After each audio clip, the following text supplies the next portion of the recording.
যেই নবী মুহাম্মদ সাল্লাল্লাহু আলাইহি সাল্লাম আমাদেরকে বলেছেন আমরা তার ভাই, এটা বলেছেন।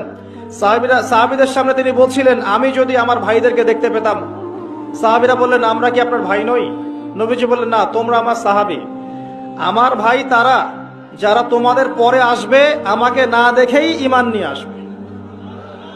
তিনি আমাদেরকে ভাই বলেছেন।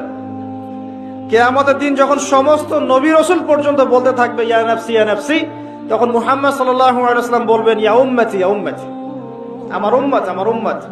সেই নবী আপনাকে লানত করছেন যখন আপনি মাদক দ্রব্যের সাথে সংশ্লিষ্ট আছেন। তার লানত নিয়ে কি আপনি কবরে পার পাবেন?